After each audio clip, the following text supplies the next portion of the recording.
no pude entrar yo hoy como administrador, así que Listo, quedé con mi arrancamos persona. entonces, Haroldo. Ya estamos, ¿se escucha bien? Sí, sí. Perfecto. Sí, doctor.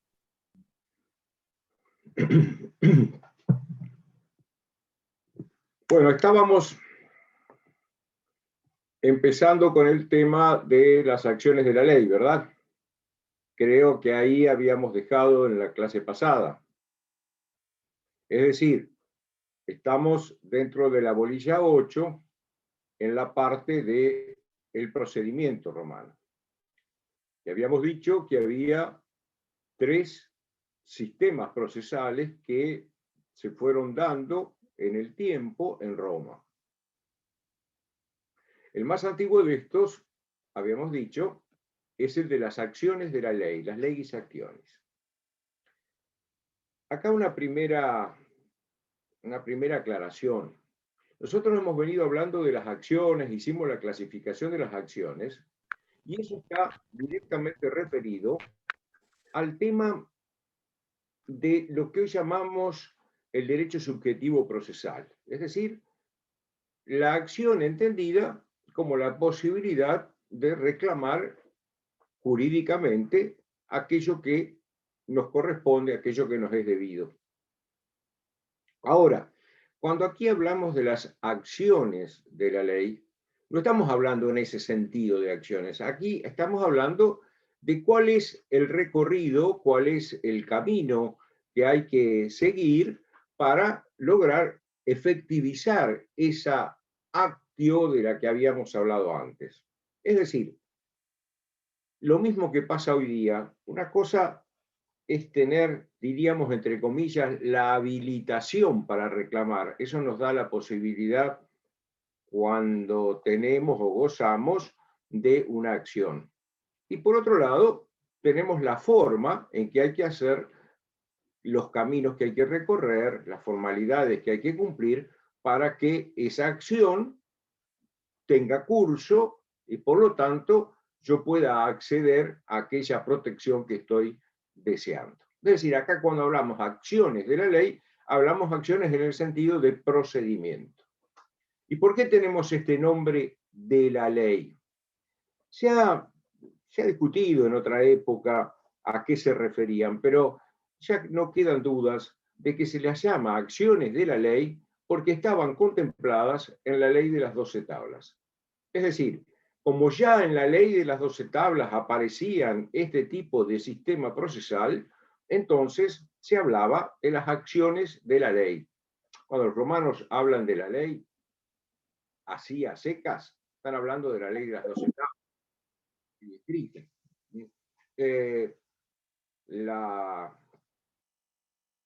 La denominación de la ley, cuando hablamos de legítimo, normalmente estamos refiriéndonos a aquello que tiene relación con la ley de las 12 tablas.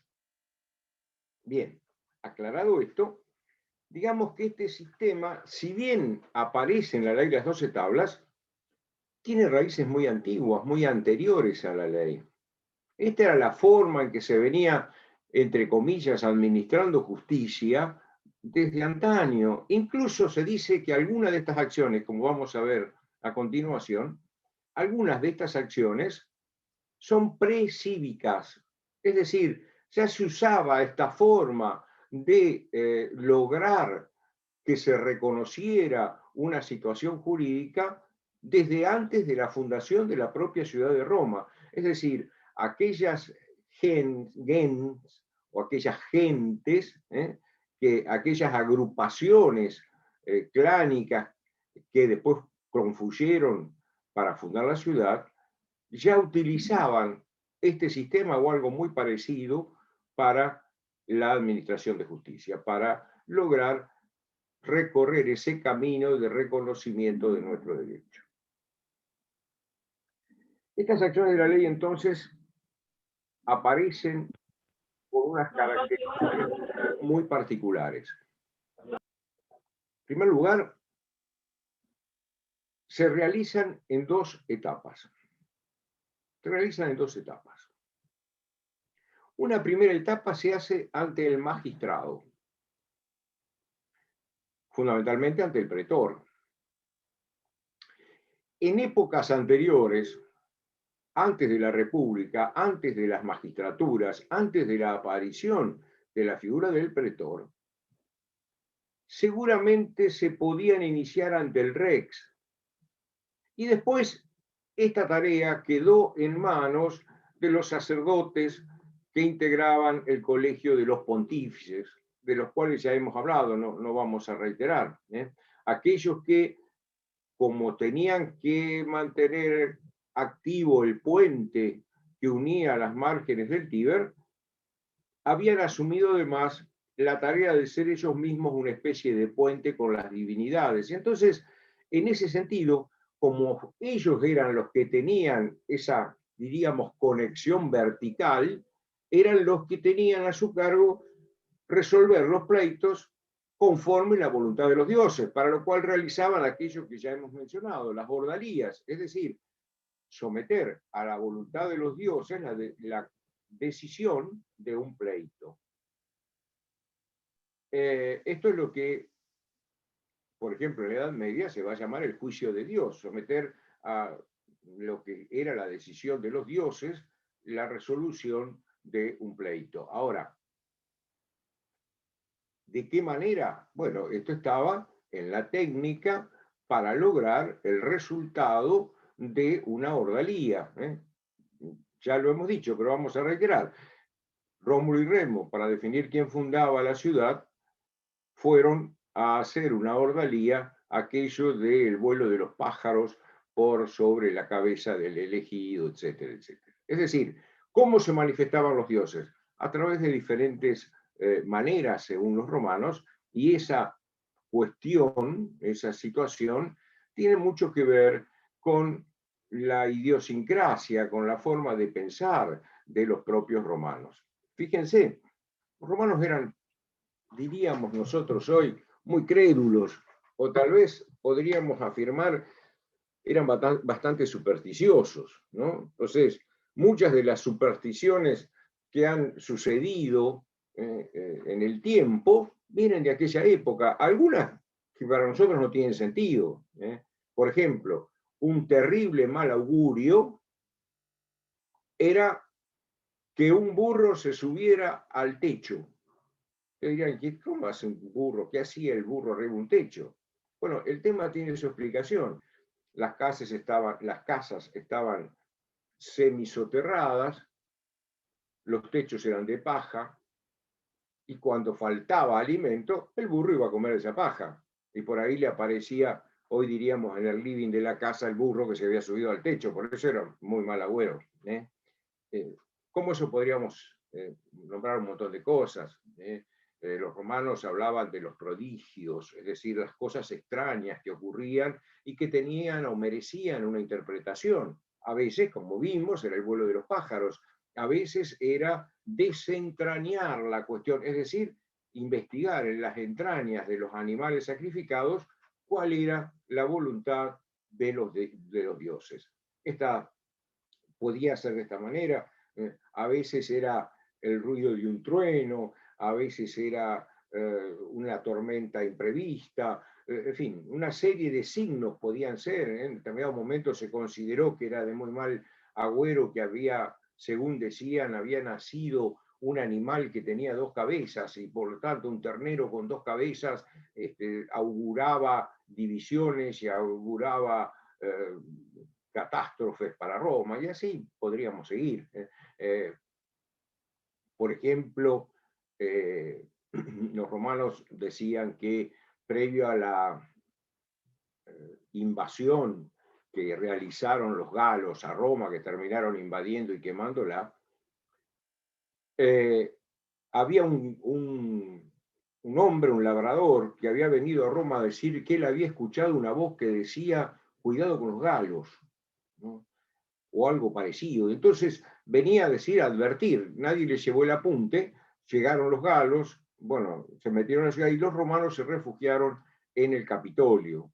Y ahí dicen que cuando por la noche fueron a atacar los galos, los gansos del Capitolio hicieron tal escándalo, tal ruido, que se consideró que era un aviso de los dioses de esta invasión, de esta irrupción de los galos. Entonces, ¿por qué los gansos? Bueno, porque eran los animales que estaban destinados a hacer sacrificios, entonces tenían algo que ver con lo divino, y entonces esos gansos que tenían algo que ver con lo divino habían sido el vehículo para que los dioses manifestaran cuál era su voluntad. En este caso, para avisarles a los romanos de lo que pasaba con el ataque de los galos. Bien, esto para que nos pongamos en la mentalidad, ¿verdad? Doctor, Sí. usted dice que previo a la fundación de Roma ya había nociones, algunas nociones jurídicas. ¿Esas nociones estaban relacionadas con el jus y el fas o es posterior a la fundación? No, no.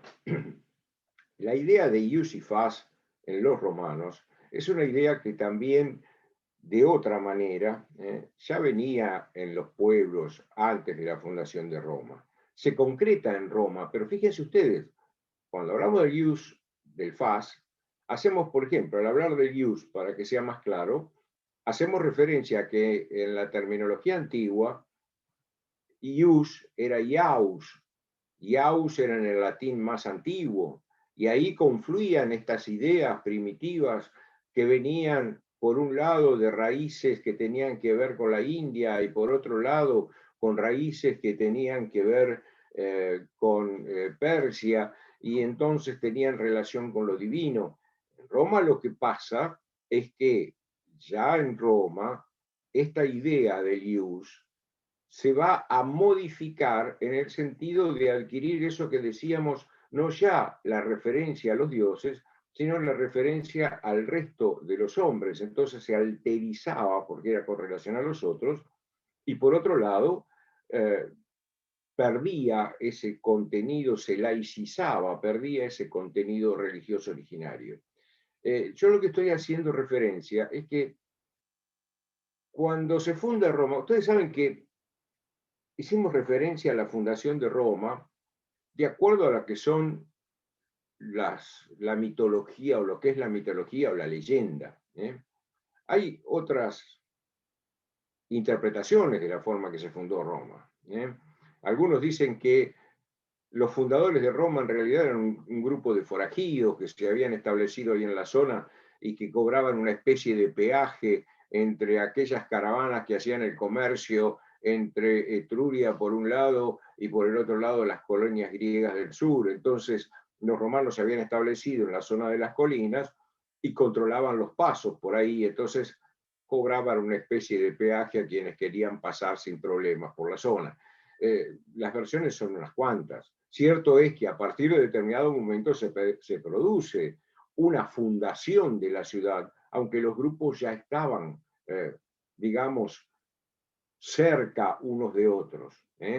Entonces, ¿qué es lo que se quiere significar con el tema de la fundación de la ciudad? Que Roma nace por un acto y un acto que tiene un contenido sacramental, un contenido religioso. Y esto para hacer referencia, como ya dijimos, a todo el tema de los dioses y demás. Pero bueno, no nos alejemos de cuál es el tema de hoy, que es el tema del procedimiento. Les decía, estas acciones de la ley, antes de la ley de las 12 tablas, estaban basadas en las mores, en las costumbres. Costumbres de los antiguos, costumbres de los antepasados, decían los romanos, costumbres de nuestros mayores, las mores maiorum, que Cicerón, en una frase muy significativa y muy clara, dice, es la forma en que los antiguos solían conducirse.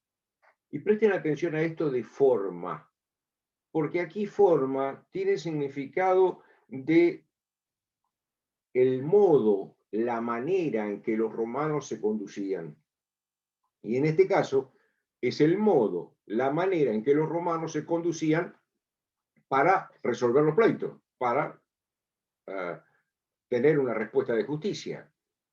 Entonces, en este sentido, decimos, si bien el nombre de acciones de la ley presuntamente viene de la ley de las 12 tablas, cierto es que, como vamos a ver cuando veamos en particular, que seguramente ya se usaban por los grupos que confluyeron a fundar la ciudad, incluso con anterioridad a la propia fundación. Y sin duda,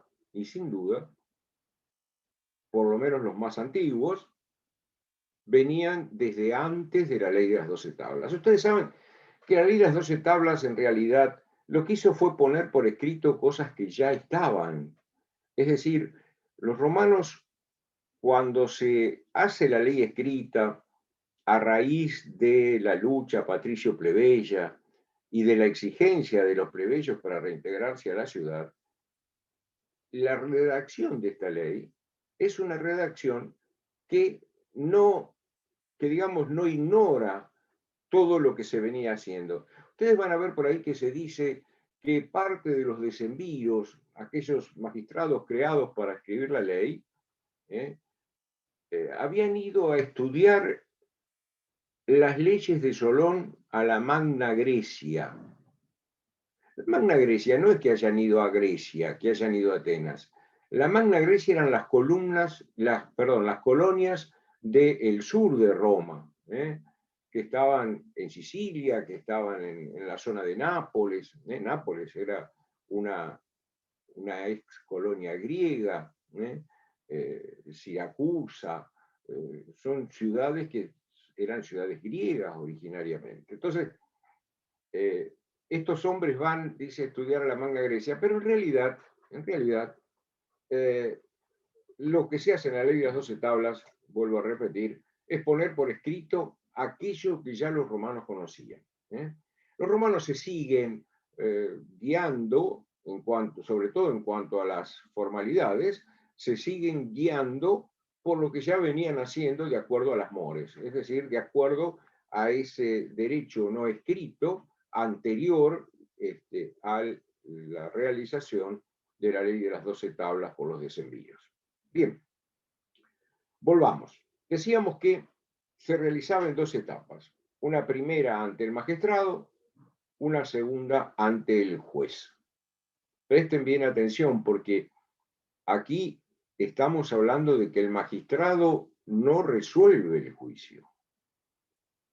El magistrado, en la ley de las 12 tablas, en esta primera etapa, lo que hace es analizar y controlar el cumplimiento de los ritos y formalidades que, digamos así, ligaban a las partes, de modo tal que una vez pasada esta primera etapa y concurriendo ante el juez, este juez es el que va a dictar la sentencia en virtud de esa designación como juez que le ha hecho el magistrado. Y adelantemos, este juez no es un funcionario, no es un magistrado, es un particular, es un hombre que se designa para cada caso. El magistrado lo que solía tener era una lista, estaba escrita en el álbum. Nosotros tenemos hoy la palabra álbum, la usamos hablar de álbum de fotografías, álbum de figuritas de los chicos cuando coleccionan las figuritas, es decir, ¿qué es lo que decimos? Un lugar donde se ponen cosas, se amontonan cosas. Álbum significa blanco, estaba en algo en blanco, se habían escrito los nombres de los ciudadanos que podían ser potables para ser jueces. Y estos que eran designados debían asumirlo como una especie de carga y tenían la obligación de dictar la sentencia. Si la cuestión lo superaba, podían devolverlo al magistrado diciéndole, a mí no, como diríamos hoy, no me da el cuero para resolverlo, designá a otro. La sentencia de este juez era una sentencia que tenía un valor definitivo, ya lo vamos a ver después. Es decir, entonces estamos, primera etapa ante el magistrado, segunda etapa ante el juez. Previo a esto, tenemos que referirnos un poco a las características generales de las acciones de la ley. La primera que podemos señalar es esta de las 2 etapas. Eran, sobre todo en esta primera etapa, eran escritas, orales, no eran escritas.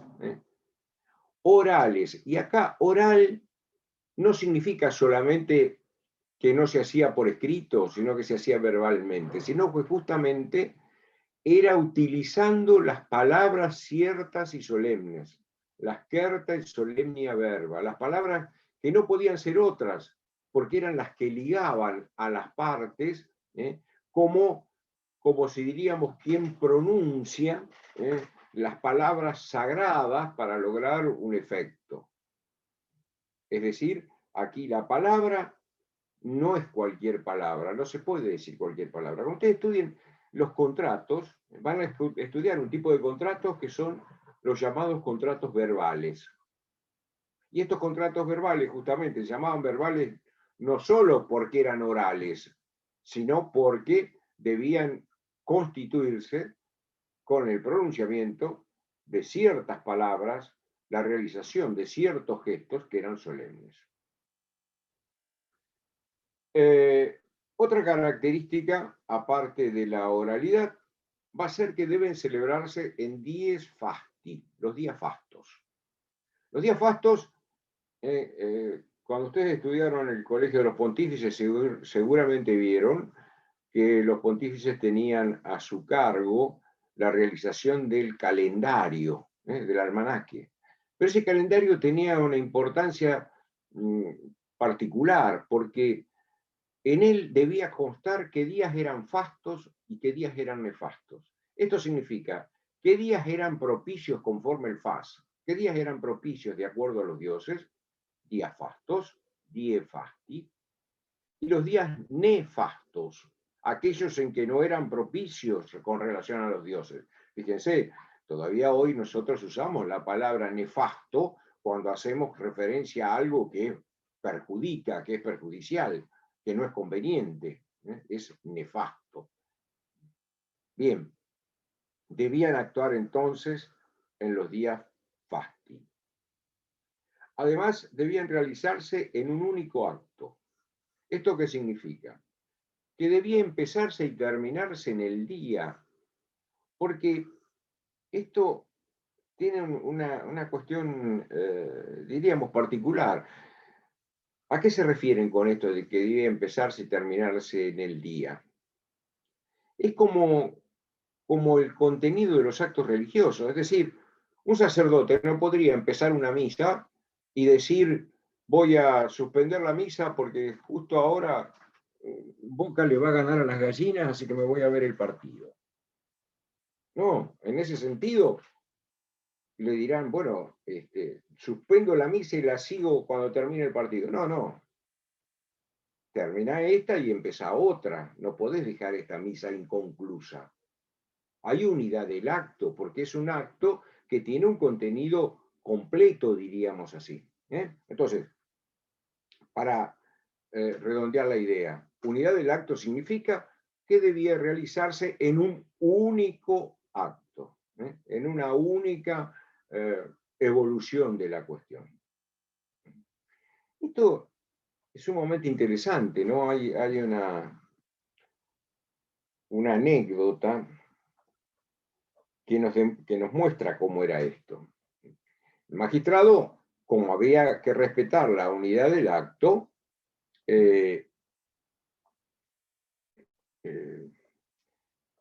debía iniciar el trámite en hora temprana.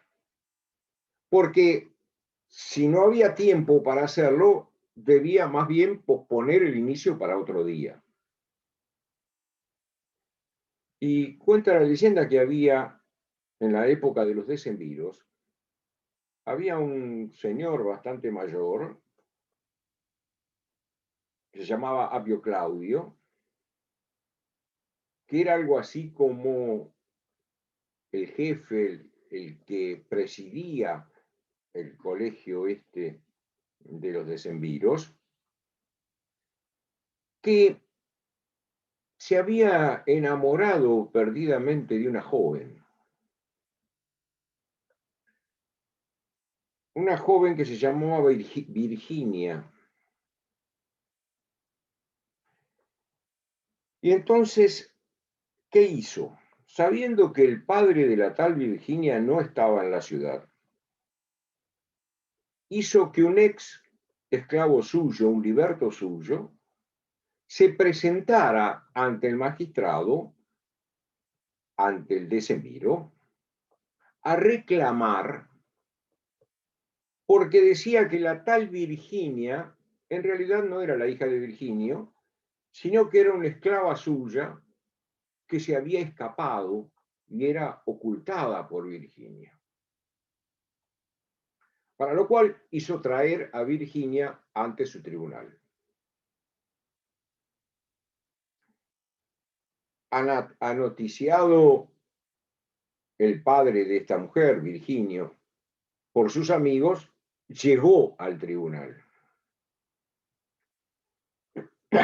Cuando llegó al tribunal, el magistrado dijo: lo lamento, por la hora tenemos que aplazar el juicio hasta otro día, hasta el próximo día fasto. Pero como si realmente esta mujer es una esclava que se ha fugado de su dueño, podría aprovechar esto para escaparse, me la llevo yo en custodia. Imagínense las intenciones del viejo verde, ¿no? Lograba su objetivo, se llevaba a la muchacha con él. Entonces Virginio pidió hablar a solas con su hija y, por supuesto, Apio Claudio accedió y entonces se retiraron unos pasos y allí unos dicen que extrayendo un puñal de su ropa, otros dicen que manoteando un cuchillo que estaba sobre la mesa de un carnicero que vendía allí en el foro sus productos, la mató a Virginia, el propio padre, para evitarle la ignominia de dejar de lado las intenciones de este Apio Claudio. Y dicen, cuentan, que justamente este hecho fue el que dio origen al derrocamiento de estos decemviros que se habían perpetuado después de dictar la ley de las 12 tablas y seguían mandando, porque mientras ellos estaban el resto de las magistraturas, estaban, diríamos, entre comillas, suspendidas. Señor, disculpe. ¿Por qué hago este relato? Porque aquí se evidencia cómo era el sistema. Esto es más o menos cuando un abogado va hoy día a la mesa de entrada a presentar un escrito y le dicen: no, la mesa de entrada ya cerró, y le bajan la persiana. Ya pasó la hora, ya no es hora de presentar los escritos. Bueno, esto es lo que le está diciendo. Ya no es hora de presentar tu descargo, Virginio, porque ya es tarde. Vamos a empezar otro día. ¿Entienden? Esta es la idea, digamos, que está detrás de esto, de la unidad del acto. Hay que respetar la unidad del acto. Señor, disculpe. Tengo una pregunta. Sí, sí. En la parte en la que usted habla de fasto y nefasto, los días Sí. fastos eran los días en los que los dioses estaban, ¿cómo? ¿Estaban bien? ¿Estaban...? No entendí. ¿Estaban contentos? El día es así. Está bien entendido. Día fasto es el día propicio. Día propicio. El día en que los dioses están propicios para que las cosas se hagan bien. Nefasto, contrario al fas, es los días en que los dioses no son propicios y por lo tanto mejor evitemos realizar el acto porque justamente estamos en esta situación. Fíjense, cuando un magistrado, vamos a poner, cuando el rey iba a asumir el cargo de rex, había que realizar la inauguratio del rex. Inauguratio. Es decir, había que ver los augurios, los auspicios. Había que ver si ese momento era el momento propicio, conforme a los dioses, es decir, conforme al fas, para que el rey asumiera. Esto es más o menos igual. para que se pueda hacer con cierta garantía de que se va a poder hacer bien el juicio, es necesario que el día sea fasto. Si fuera nefasto, entonces en ese caso mejor evitar realizar cualquier tipo de acción. Fíjense qué ironía, ¿no? Día fastos sería lo mismo que día de feria. Era el día en que en los días fastos se juntaban los vendedores, se juntaba la gente en el foro romano. Es decir, de los actos que ahí se celebraban, iba a haber muchos testigos, porque había mucha gente presente dando vueltas por allí. Ahora, justamente estos días fastos, estos días de feria, eran los días que podía actuar el magistrado. Hoy día, cuando decimos que el tribunal está de feria, estamos diciendo que no trabaja. Es exactamente al revés. Hoy día decimos, hay feria en tribunales. ¿Qué significa? Tribunales no trabajan. Tal vez porque estamos trabajando en los días que no son de ferias. Estamos trabajando en días nefastos y tal vez por eso son los resultados de algunos juicios que estamos viendo. Bien. Dijimos, 2 etapas, ante el magistrado y ante el juez. Oralidad. Dijimos que se debía cumplir en un único acto. Dijimos que el juez era un juez que era un particular designado para cada juicio, para cada caso. Que la sentencia de ese juez es definitiva. Es decir, no hay eso que hoy llamamos la apelación. No se puede recurrir a una instancia para que cambie. Eventualmente, y bajo ciertas condiciones, aquel que era condenado podía hacer un nuevo juicio sobre el mismo tema, y hecho este nuevo juicio, si ahora aquello que le había sido desfavorable en el primero le era favorable en el segundo, es como que una sentencia anulaba la otra. En cambio, si la nueva sentencia en el nuevo juicio reiteraba aquello que se había resuelto en el anterior, entonces ahora aquello que debía en el primero se duplicaba. Es decir, ¿te salió mal el primer juicio? ¿Querés hacer uno nuevo? El nuevo juicio tiene el riesgo de que si sos condenado nuevamente vas a deber el doble. ¿Y querés hacer un tercero? Perfecto. Pero el tercero, si nuevamente te sale mal, vas a deber el doble del doble, es decir, el cuádruple de aquello que fue el originario. Era una manera de poner límites a la posibilidad de hacer un reclamo en ese sentido. Bien. Doctor, Sí. el rey o el cónsul o el emperador, ¿no tenían el poder de perdonar una pena? A ver.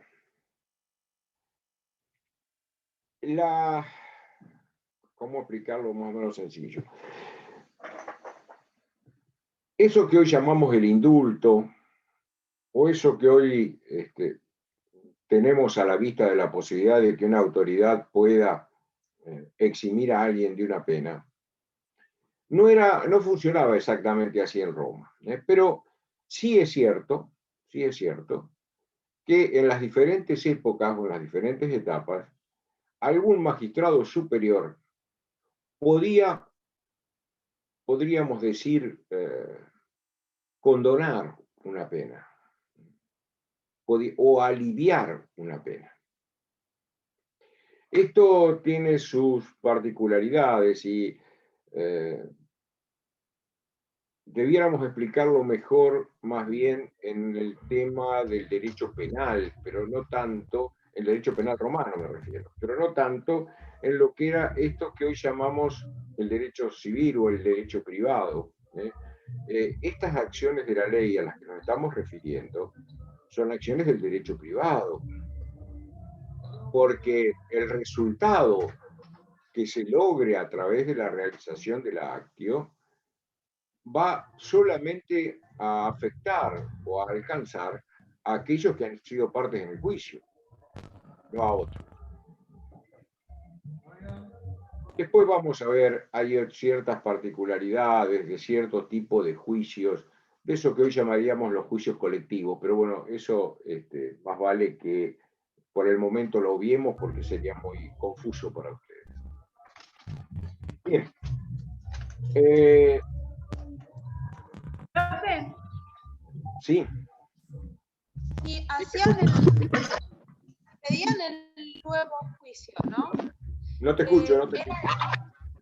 ¿Me escucha ahí? Sí, ahora sí. ¿Pedían el nuevo juicio? ¿Era el mismo juez o ponían a un juez? No escucho nada. Me aparece muy entrecortado. Haroldo, te transmito la pregunta. Sí. Preguntaba si en el nuevo juicio era ante el mismo juez o si se cambiaba y era ante otro juez. No, está buena la pregunta. No, el juez se designa para cada juicio. Es decir, en el nuevo juicio le tocará un nuevo juez. Lo cual tiene lógica, porque si un juez resolvió de una manera, es muy difícil que en el nuevo juicio vuelva a resolver de manera diferente. Esta posibilidad de nuevo juicio tenía que ver fundamentalmente por si aparecía alguna circunstancia que pudiera modificar la situación del anterior. Es decir, que al momento de hacerse el anterior hubiese alguna circunstancia que no se hubiese expuesto o que hubiese aparecido a posteriori que podía justificar la realización de un nuevo juicio. Caso contrario, era muy difícil que un romano se arriesgara a un nuevo juicio si ya había sido condenado una vez. Porque el riesgo era pagar el doble. El riesgo era que se duplicara la condena. Entonces, no era tan sencillo. No era tan sencillo. Profesor.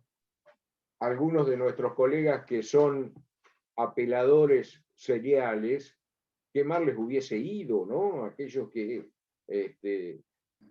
pierden el juicio, apelan, lo vuelven a perder, van al tribunal superior, terminan en la corte y siguen perdiendo. Pero siempre van a deber lo mismo. En Roma, vos que corres el riesgo, está bien. Pero en la próxima, si te sale mal de nuevo, es el doble.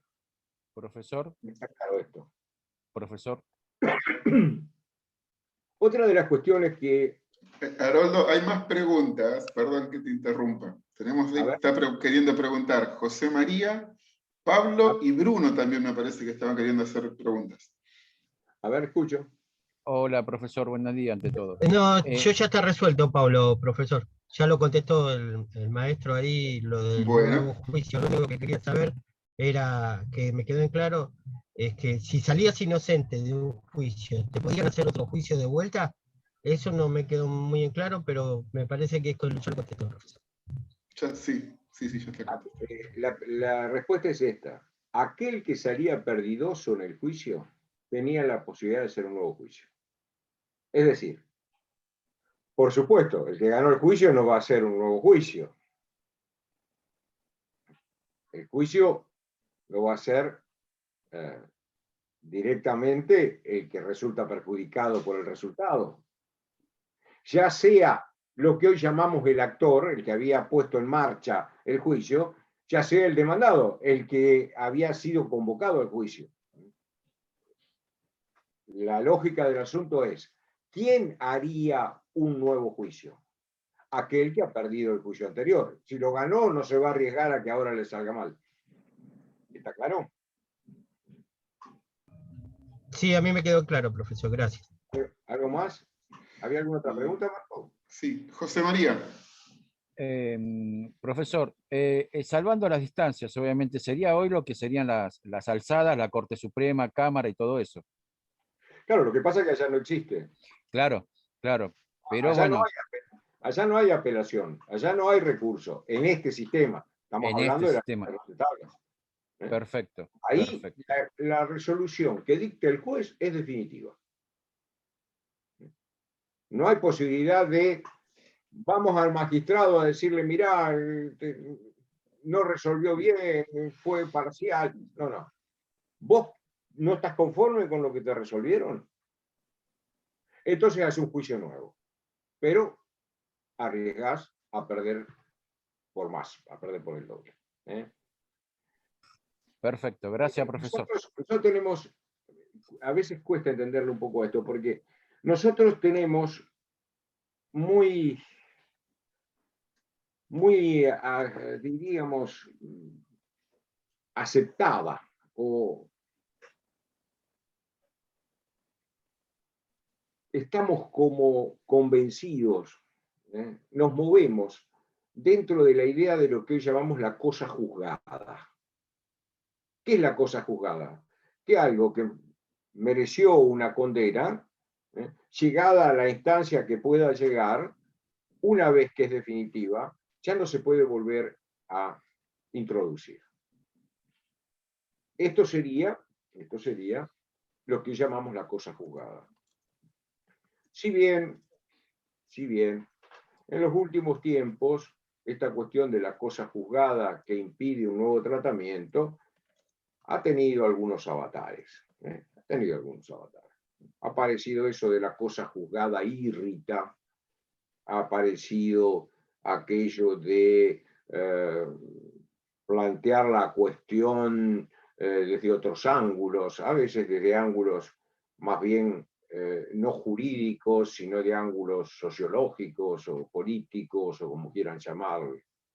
Pero cierto es que en la idiosincrasia de nuestro sistema jurídico está justamente la idea de la cosa juzgada. Esto ya se resolvió. Y una vez que está resuelto, que se han agotado todas las vías que hoy tenemos, ya no es posible volver sobre la misma cuestión. Esto tiene mucho que ver con la idea de que haya una especie, diríamos, de pacificación de los pleitos, porque si no, no habría pleito que termine nunca. Ahora,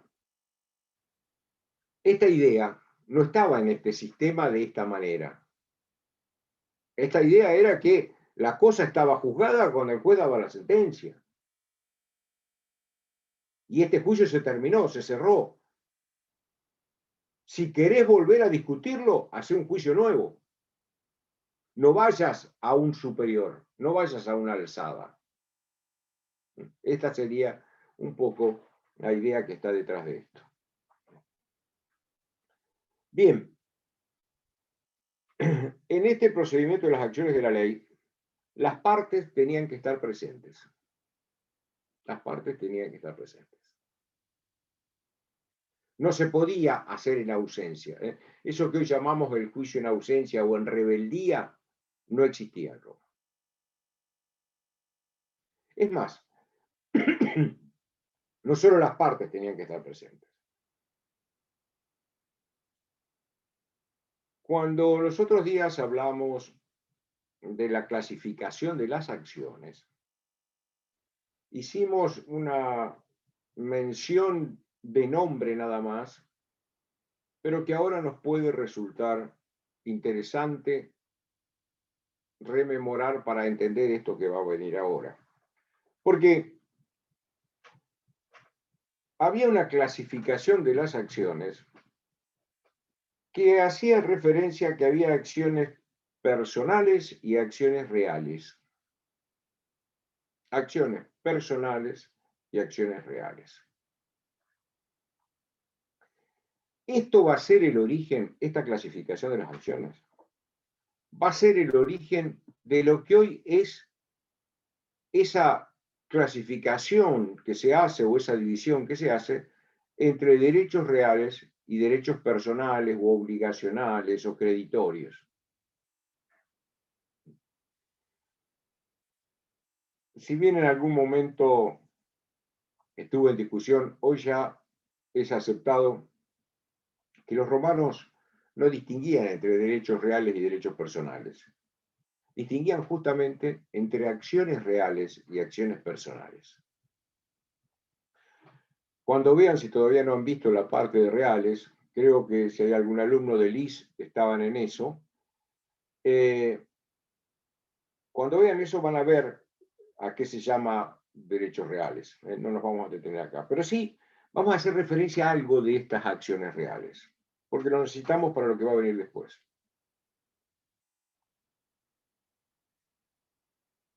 Cuando nosotros tenemos una acción personal, es una acción que tiene alguien, el acreedor,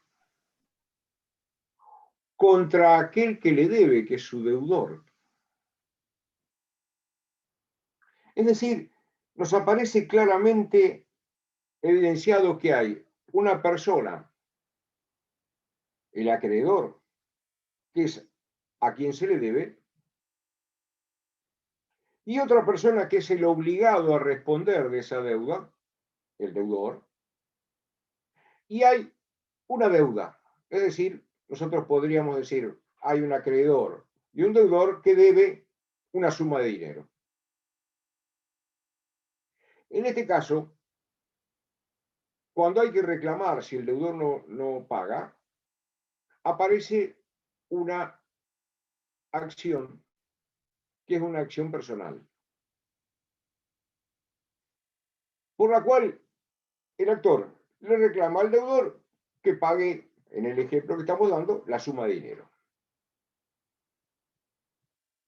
Aquí resulta muy claro quién es el titular de la acción, el acreedor. ¿Contra quién se ejerce la acción? El deudor. ¿Y cuál es el objeto de esa acción? Cobrar la suma de dinero. Esta es la característica que tienen las acciones personales. Podrá ser que en un caso haya pluralidad de deudores o pluralidad de acreedores, pero bueno, eso ya va por otro lado que ustedes van a ver cuando vean las obligaciones, cuando vean los derechos reales. No podría, por ejemplo, supongamos que a mí Marco me debe una suma de dinero y no me paga.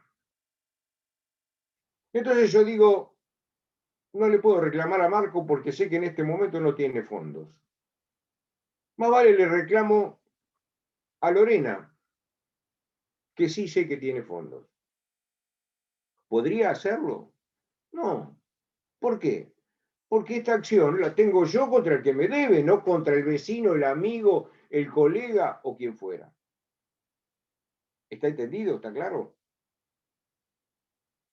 Ahora, hay otro tipo de acciones donde no se ve claramente quién es el deudor, como en este caso. Es decir, quién es, entre comillas, el obligado. Si yo soy propietario de un objeto. Profe, ¿me pasa una consulta? Sí, dame un segundo. Si yo soy el propietario de un objeto y ese objeto me es quitado, yo tengo una acción contra el que me lo quitó.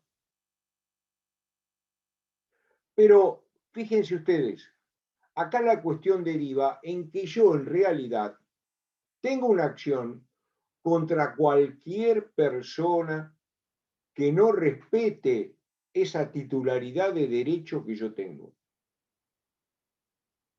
¿Está claro? Es decir, si yo soy el dueño, puedo ir contra cualquiera que afecte ese derecho de propiedad que yo tengo. Acá no aparece nítidamente las personas como veíamos en el tipo anterior de acción. Aparece, sí, el que es titular del derecho, el que es titular de la situación jurídica, y aparece claramente el objeto, el bien sobre el que yo tengo esa relación de titularidad. Y la figura sobre quién recae la obligación de respetar esa titularidad, ese derecho que yo tengo, aparece desdibujada. ¿Por qué? Porque este derecho real, es erga omnes, respecto de todos los hombres. Es decir, todos deben respetar esa relación que yo tengo con ese objeto.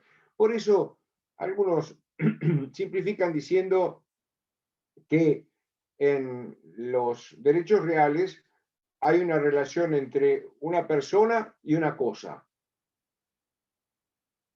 En realidad, siempre los derechos son entre personas. Yo tengo derechos sobre una cosa, pero ese derecho me incumbe a mí respecto de todo el resto. Esta sería la distinción básica entre acciones reales y acciones personales a la que hicimos referencia. Profesor. Sí, había una compañera Una que compañera. estaba primero. Sí, sí, decime. Yo le consulto. Ah, perdón. No, Laura, estabas vos primero, Laura, dale. Bueno, lo mío viene a referencia a que soy alumna de Liz, de la Comisión 47.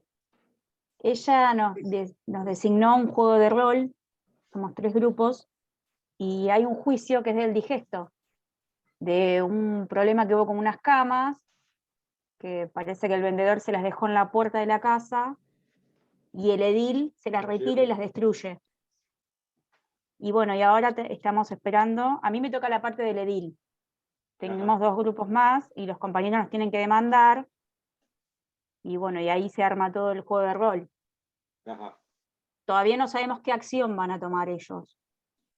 No sé, nosotros tenemos que esperar a que nos demanden para poder hacer una estrategia de la defensa. En ese caso que estás mencionando, yo no les voy a hacer el trabajo. Díselo que a ustedes.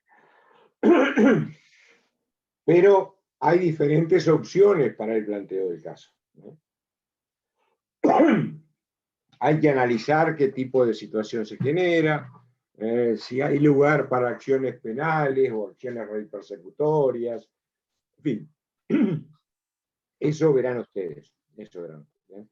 Es un caso interesante. Hay un caso interesante similar, que es el caso del vino que después se vuelve agrio, ¿no? Entonces se hace vinagre. Entonces, ¿quién es el responsable de que ese vino se haya hecho vinagre? Y si hay alguna responsabilidad, bueno, pero esa es otra cuestión, ¿eh? Acá, la referencia que yo les hacía es al tipo de acción, no concretamente a la acción, ¿eh? Además, no olviden que la protección de los derechos no solo se hace mediante acciones. ¿Eh? En el edicto del pretor no solo había acciones, había otros remedios procesales. Algunos los vamos a ver acá, pero otros no. Por ejemplo, cuando ustedes vean en los derechos reales, van a ver los interdictos, los interdictos posesorios. Y en los interdictos justamente aparece una protección jurídica dada por el pretor a ciertas situaciones particulares. Es decir, no se agota en las acciones la protección que se otorga en Roma a los individuos. No se agota. Hay otro tipo de remedios, otro tipo de elementos que se pueden utilizar para esto. ¿Está más o menos claro esto hasta acá? Doctor. Sí. Usted tiene un esclavo y nosotros, y un grupo de alumnos se lo tiramos de un 9º piso, pero usted no sabe a quién fue. ¿La acción es colectiva o no tiene resolución? A ver. Ahí lo que tenemos también es la posibilidad de varios tipos de acciones. Tenemos la posibilidad de acciones penales, como sería el caso de la lex Aquilia, del daño injustamente causado. Tenemos acciones civiles. La ley Aculia en realidad es una acción que es de las que llamamos mixtas, porque es rey persecutoria y es penal. Es decir, ahí se dan una serie de posibilidades o situaciones. Pero no, a ver, no estaríamos hablando de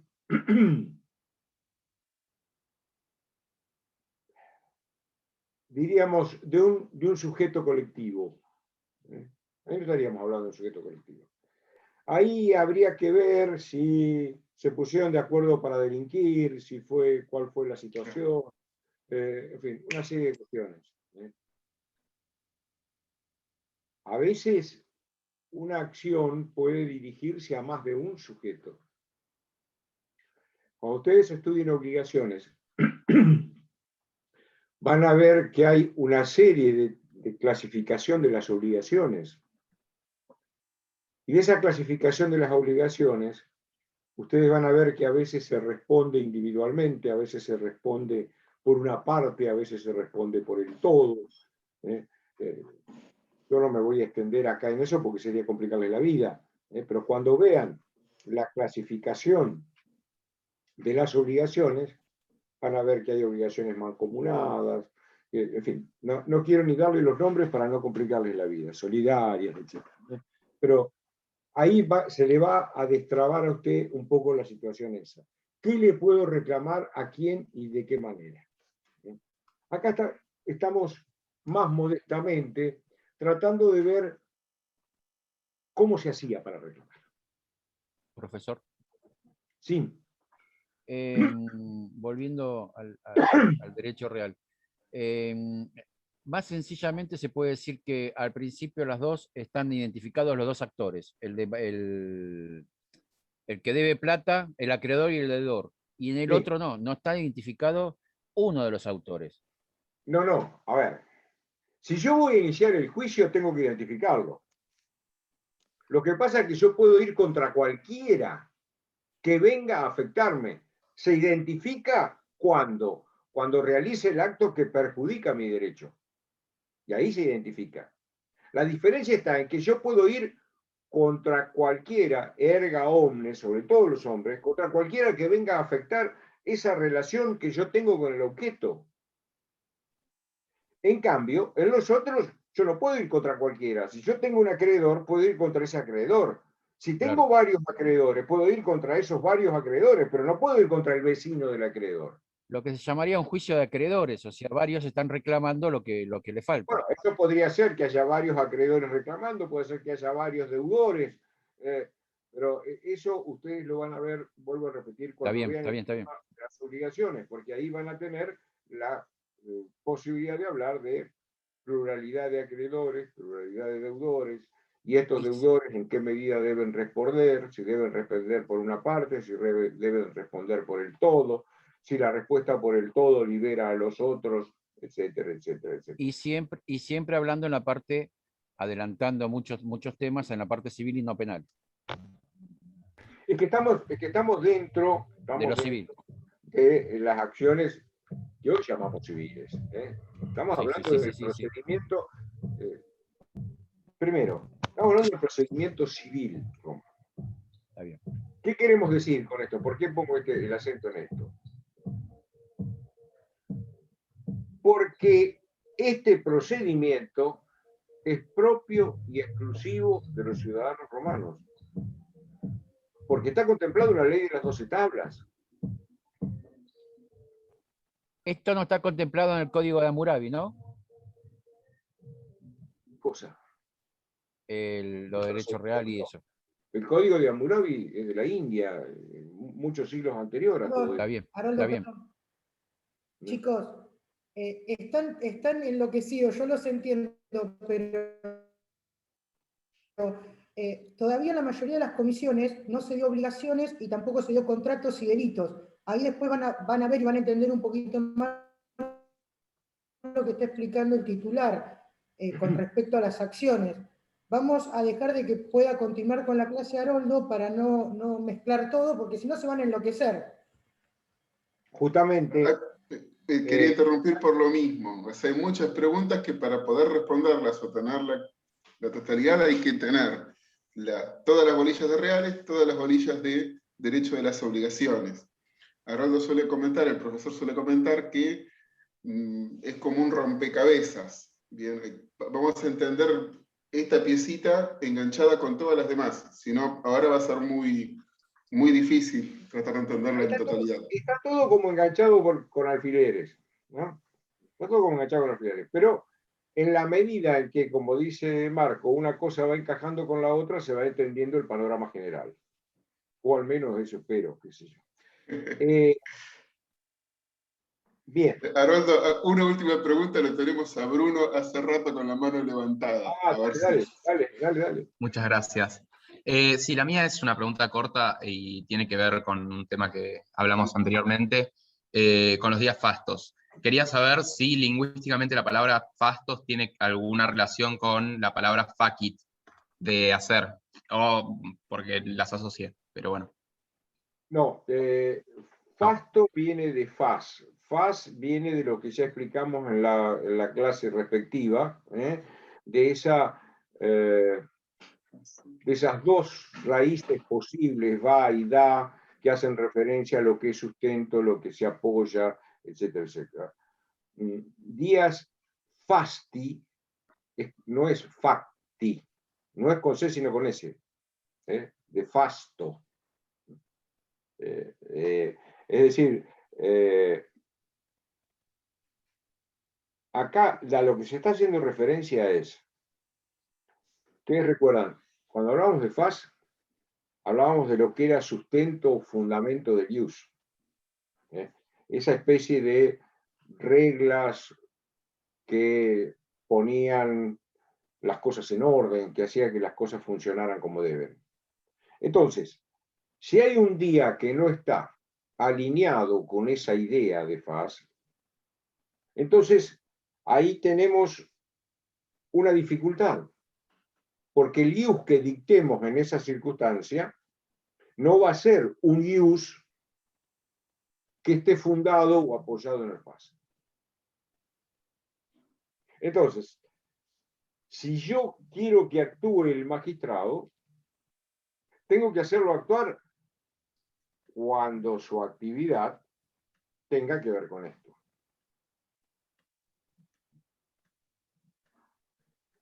Después vamos a ver que hay ciertas circunstancias en las cuales, por la gravedad de la situación, los romanos podían llegar a obviar el día fasti. Pero bueno, eso lo vamos a ver más adelante. Yo lo que veo es que nos hemos pasado bastante el tiempo, no sé cómo vienen ustedes, pero un poco para redondear esto y ya en la próxima entrar de otra manera.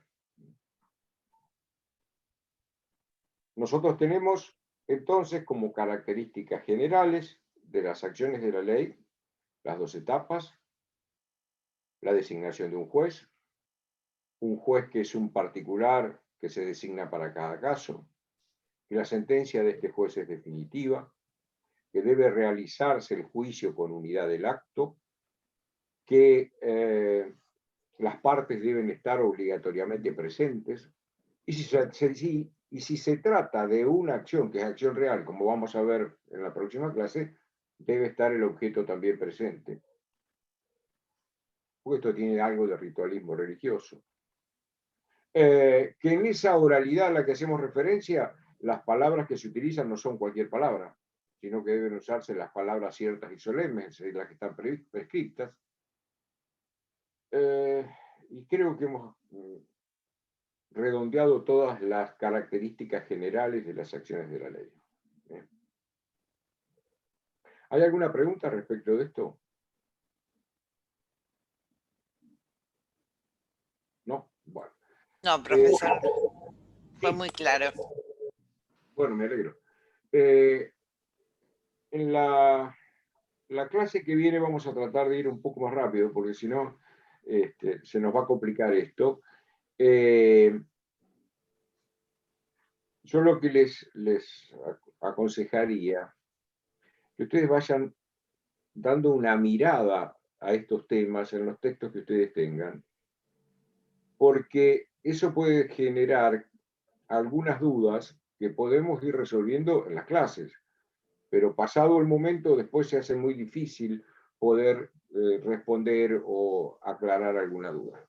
Por eso yo les sugiero que vayan dándole una mirada a los temas que vamos viendo, como para tener en claro cuáles son las dudas o qué cosas no entendimos o qué cosas explicamos mal, para que ustedes puedan resolverlo y podamos verlo antes de que avancemos en otros temas. ¿Alguna cosa más?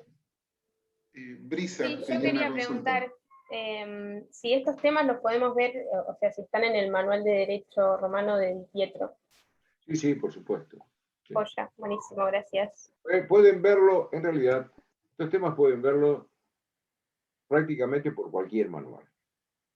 Van a encontrar algunas diferencias. Van a encontrar algunas diferencias según el autor, pero esto obedece a una situación que la vamos a explicar de nuevo en la próxima clase. Y es que algunos autores, para mejor explicar esto, lo toman en un momento determinado, en una situación particular. Pero como esto es dinámico, eso a veces nos hace tener una visión parcializada o equivocada de la cuestión. Porque una cosa es la foto y otra cosa es la película o la serie, ¿no? Yo veo una foto, veo esto tal como está, lo analizo de acuerdo a lo que veo en la foto. Ahora, si veo el desarrollo, a veces eso que vi en la foto adquiere una explicación, una dimensión distinta a las que había tenido con anterioridad. Entonces, no es que esto esté malo o esté peor o esté mejor, sino que a veces depende de en qué momento y de qué manera se toma una institución. Les aclaro eso porque, por ejemplo, no tanto en esto como en lo que va a venir después, los que tengan el libro del doctor Argüello van a encontrar diferencias con lo que dicen en el libro del doctor Di Pietro. No es que Argüello dijera las cosas mal, que Di Pietro dijera las cosas mal, sino más bien es que hay un enfoque diferente de la cuestión. Y ustedes pueden optar por el enfoque que mejor les parezca. Por supuesto, les conviene adoptar el enfoque que tenemos nosotros, porque somos los que le vamos a tomar el parcial, pero bueno, eso es otra cosa. Bueno, si no hay nada más, nos estamos viendo en la próxima clase, dentro de 15 días. Bien. Eventualmente, por ahí, como esto se viene demorando, pero bueno, es preferible que lo hagamos así, a lo mejor podemos prever alguna clase extra u otro lunes, o en otro día, o en otro horario. ¿Por qué les digo esto? Porque yo tampoco quiero restarles horarios a las clases de los adjuntos. Por ejemplo, Lorena y Sergio tienen clase encaballada con esto, y entonces se les hace clase más corta. Y como ellos tienen una porción de programa más grande que la que yo tengo para explicar, no quisiera restarles horas de clase. Bueno, nos vemos en 15 días. Gracias, profesor. Muchas gracias. Gracias. Muchas gracias. Gracias, hasta la próxima. Gracias a todos.